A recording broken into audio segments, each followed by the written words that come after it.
Let's discover tales of English werewolves, witches, and headless knights in Warwick in the Dark.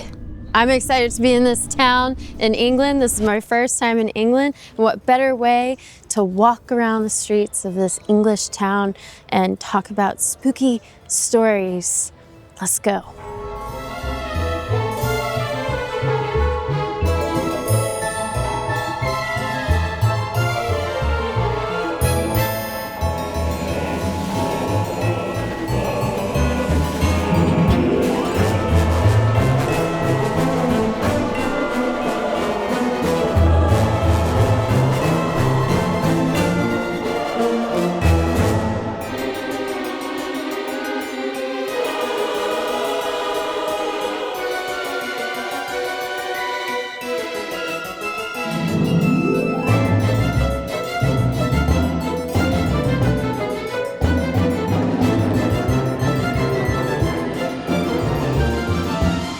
Moll Bloxom was an elderly servant who lived in the 13th century, who, after angering the Earl of Warwick, was banished from the town forever out of fury.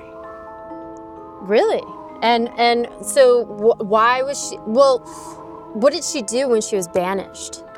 Well, before she left, she turned to the Earl and she uttered a curse. She said that even though she was leaving, the town of Warwick would never hear the end of Moll Bloxom. Do you believe in curses? I tend not to until they've been inflicted upon me. They've been inflicted upon you? Well, yes, you don't get looking like this without a few curses being thrown your way once or twice. Okay, so what happened when she cursed him? What happened? Well, at first, nothing. People thought it was just hot air, until a few days later, when the guards of Warwick saw a beast approaching the town from the darkness. Said to be 6 foot long, jet black, with eyes that glowed red in the dark. It soon jumped into the town of Warwick and disappeared into the streets. And it jumped over the walls of the castle, right? It's said to have, yes. This sounds like a werewolf story, doesn't it? It's interesting you say that, because although this story is from about 700 years ago, the rumour is that that beast still prowls the streets today. Now, a lot of people have a face like you're pulling now and say, that can't be possible. That's not true. So I met with a Warwick local. You did? 2 years ago. They said that about 6 years ago, they were driving past Warwick Castle with their wife and they saw something, both of them at the same time. They turned to each other and said, "Did you just see that?" "Yeah." "What did it look like to you?" And no word of a lie, this is what he said. He said, whatever it was, it looked like a giant werewolf. Well, from what I've heard in past stories, England is known for its werewolves, right? That's right. We have beasts of the moors, we have hellhounds aplenty. Have you seen one yourself? No, except when I look in the mirror. Oh my God.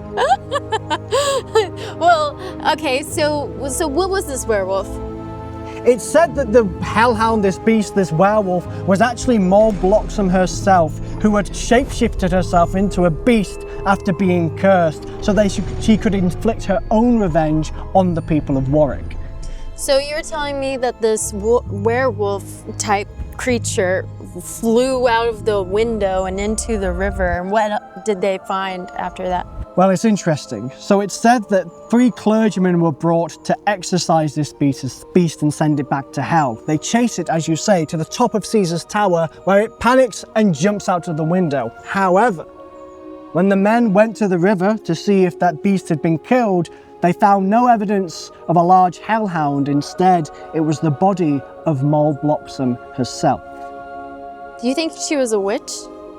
It's very possible. 13th century, elderly woman, lots of connections to the power and authority. Would not surprise me if she had some sort of mystical powers that still permeate the streets today. I believe it. You've convinced me. I'm a believer that werewolves are lurking around this town. Let's go find some. Okay, well, it's nearly getting dark, so we might be in for a good treat if we spot it. What should we use to fight it off with if we come across one? Bell, Bible, candle. That's what the story says you need in order to get rid of it. I don't have any of those things. I don't have any I don't of have any those. of those What? things either. How about an iPhone? Let's go shopping for one. Yes, like a Bible app on the iPhone, the torch on the iPhone, and a bell app on the iPhone. There we go. Okay. That works?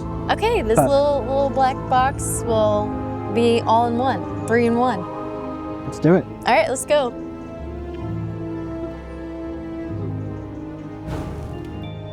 This is the Tudor home of Thomas Oken, a wealthy and generous merchant who lived in Elizabethan times.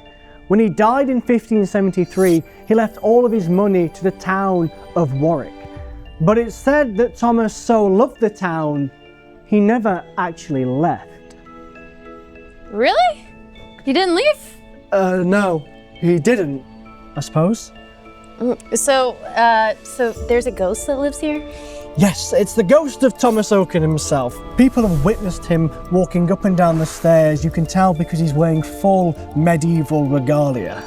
Oh, medieval, but you said this is Elizabethan or Elizabeth. Well, over here in England, medieval can be anywhere from the 1060s, the Normans, up until the late Tudor when Queen Elizabeth is still on the throne. Oh, gotcha. Yeah, I always thought their clothing kind of looked similar.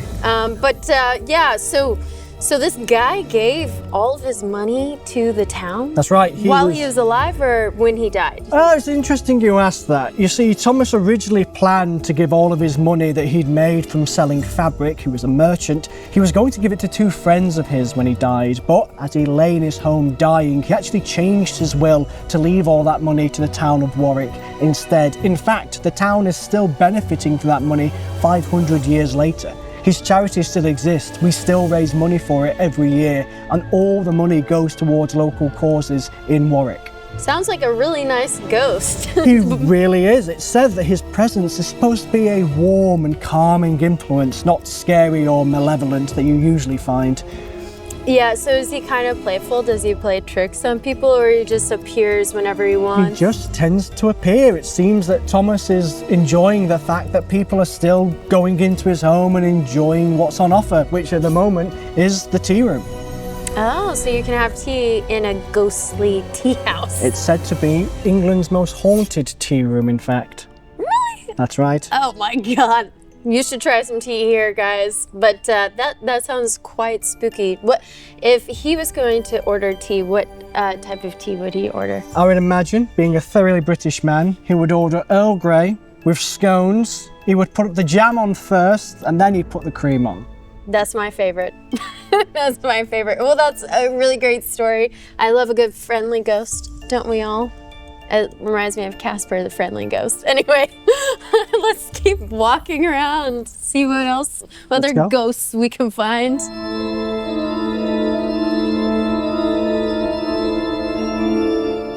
We're stood in the graveyard of St Mary's Church, one of Warwick's oldest buildings, and actually the tallest building in Warwick as well, taller even than Warwick Castle.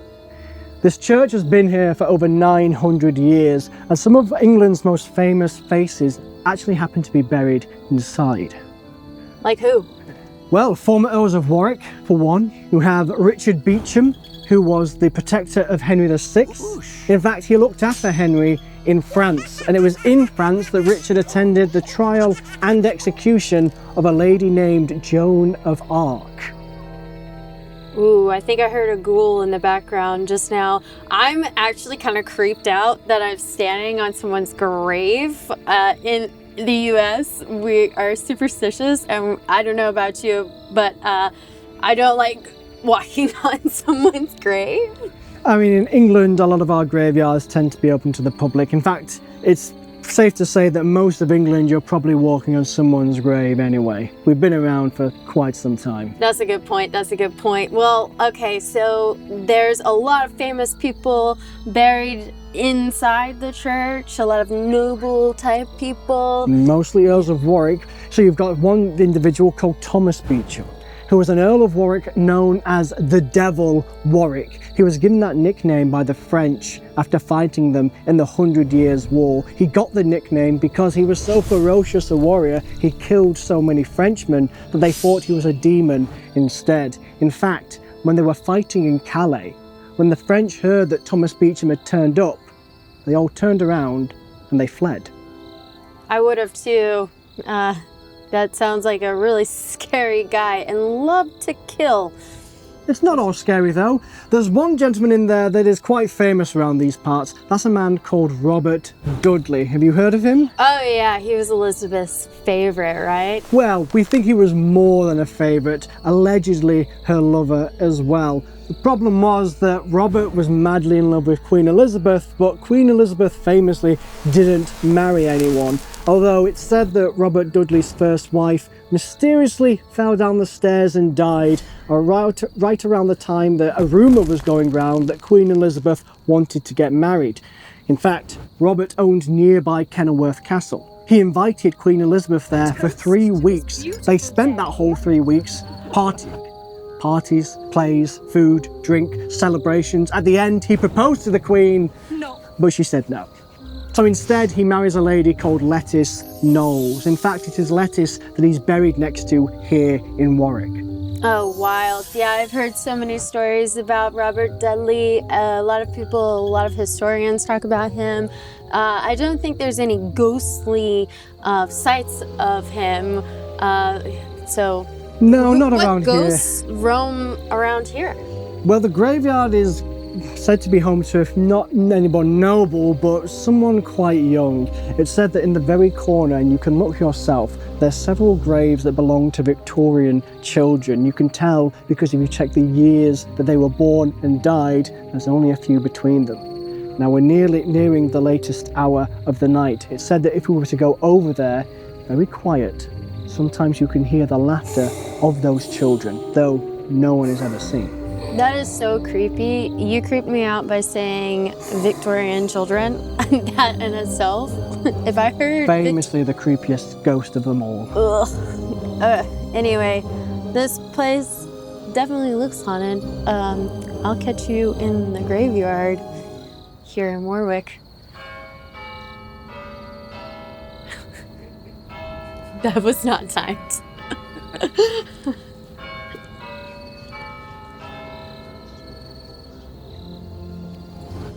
Welcome to the Lord Leicester Hospital, one of England's most historic and gorgeous buildings. The building was opened in 1571 as the Lord Leicester to be an almshouse, which was a place where injured soldiers could rest, recuperate and live.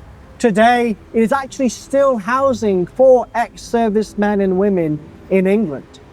But when the almshouse first opened, those residents began to see a rather strange sight, because in the corridors of the Lord Leicester, they would see the ghost of a man, fully armoured as a knight, but completely headless.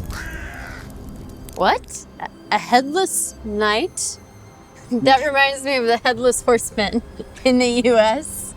But I'm so curious, why would there be a headless knight walking around? Well, the rumour is that a few hundred years before, the Chapel of St. James, which is right next to the Lord Leicester, was actually the reason this building was opened in the first place. It was originally a guild house, which was a place where the guilds of Warwick could meet, talk business with each other as merchants. But that chapel was opened by a man called Thomas Beauchamp, who was a fearsome knight and warrior himself. He was the one who had the nickname the Devil Warwick for fighting against the French. Because when they saw this knight, even though it was the 1500s, those men recognized that the ghost was wearing armor that was at least 200 years old at that point, which would have put him right at the same time as Thomas Beauchamp. It's believed this ghost was none other than one of Thomas's knights himself. And why did they think that? Well, simply because there's only two people it could have been. It could have been Thomas Beauchamp himself, which was impossible because not only did he not lose his head, we know he is buried in St. Mary's Church. It could only be one of his soldiers, someone who'd fought alongside him, who would have worn the exact same armor. And I think you were telling me this man was found, a headless man was found. Where was he found? Well, this is the thing. It's a rare occasion where a ghost story ends before modern times, because in the 18th century, refurbishment began on the Chapel of St. James, and these workers discovered that one of the walls had a cavity hidden behind it, a hole that had years before been bricked up for whatever reason. Those workmen took the bricks away, and inside, in that cavity, they found the body of a man in rusted knight's armour, his head nowhere to be found. That would be kind of a cool sight. I kind of want to see that myself. How did you hear about this story? It's one of those stories that has been passed down by the Lord Leicester since it happened. Unfortunately, we can't actually see the body of the knight. You see, once his body was found, they immediately gave it a proper burial. And because they did that, the ghost was never seen again. He was laid to rest.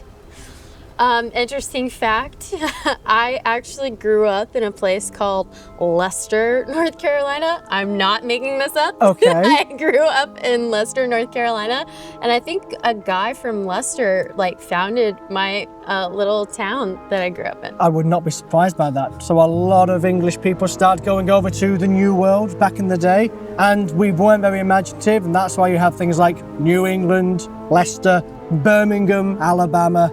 Yeah, we didn't think of a lot of new names back then. Yeah, well anyway, it's full circle for me to come back to the original places, like this place or Leicester, England, and places like that, so interesting. Well, welcome back to the Lord Leicester. Oh, very fun, very fun. It's kind of creepy. Any other ghosts that lurk around here? This is the thing, the Lord Leicester is said to hold quite a few more secrets, so you'll have to go in and find out yourself. Well, let's dare we try. I don't know. Don't want to walk into someone's home. I feel like some Yeah, people we are should still probably living here. wait until tomorrow when it's open. Okay. Let's do that. Let's do that. Yeah. Thank you for joining me and our host Simon in Warwick in the Dark.